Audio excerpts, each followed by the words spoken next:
Sharks, this is the National Association of Bubble Soccer.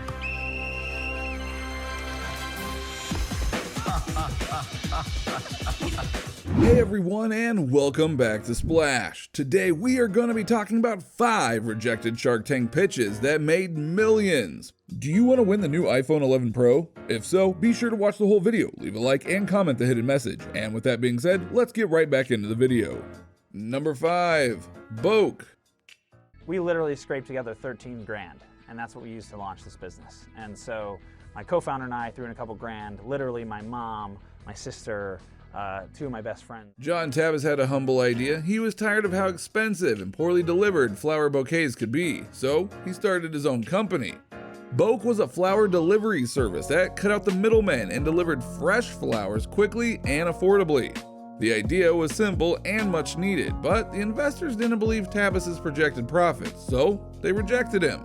Later on, one investor was getting married and realized how much of a hassle buying flowers was. Then he remembered Tabis. He contacted him and ended up investing in the company, giving Bouq an extra $24 million with the new deal. Liken startups to climbing a mountain, except that each peak that you get to, there's just another mountain to climb. Number 4. Echo Valley Meats. We specialize in that old-fashioned butcher shop quality and deliver the most delicious meats from the farm to tables nationwide. This business is in my blood. Shark Tank has seen all kinds of businesses. In the case of Echo Valley Meats, Dave Alwyn brought in a pitch for us selling meat in a delicious and simple way. Of course, food is an easy favorite, and Alwyn gave a detailed pitch on how he planned to turn this business into something big. His plan included solid delivery strategies and the use of an online platform. All of this was making his business seem flawless. He was only asking for $150K, yet the investors didn't make an offer due to the fact there was too much competition. Alwyn left with no deal struck, but used the tips to expand his business. He also gained a lot more customers thanks to his appearance on the show. Currently, he is making around $1.4 million a year. Echo Valley Meats makes the best meat you'll ever eat. Number 3. Coat checks. While attending Indiana University, I recognized a dilemma that everyone faces when they go out in bad weather. They either don't wear a coat and shiver, or they could wear a soft, warm, and cozy coat, but then they have to babysit it all night. Derek Bouquet came across an issue and made lots of money with the solution. He wanted a quick and easy way to keep your coat safe when you came into a bar or a restaurant, so he invented coat checks. He tested this out and made $50,000 in just a couple of months. The way it works is at a partner location, we'll have a coat checks kiosk where patrons will leave their coats for a small fee, sort of like a valet service, but for jackets. The investors gave a couple of offers, but Bouquet felt that these offers weren't worthy enough. He left the show with no deal, but went on to have a highly successful app. Coat Checks now has 50 clients. Smart move. While throwing down my favorite moves on the dance floor. Number 2. Scan.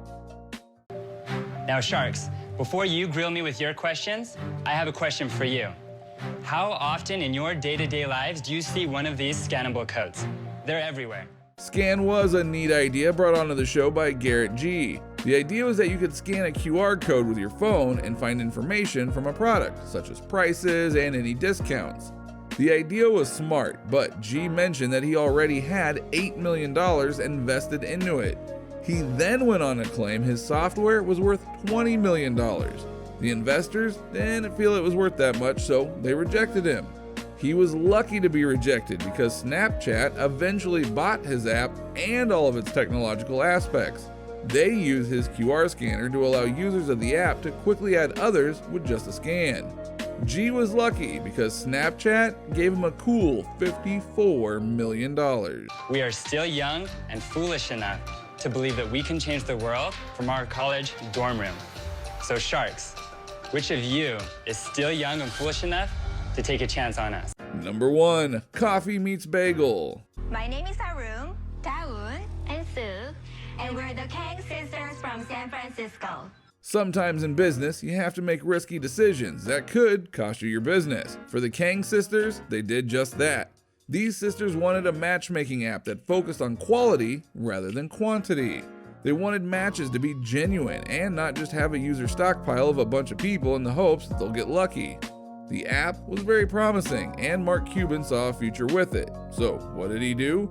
He gave the highest offer on the show at that point. He was willing to give $30 million in exchange for the entire company.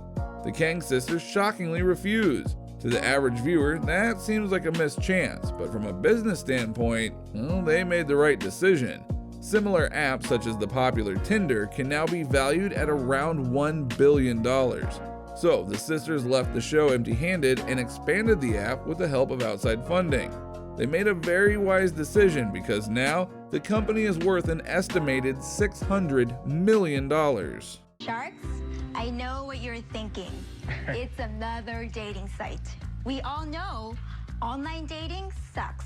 Why? Because it treats people as a piece of information you search for from a huge database.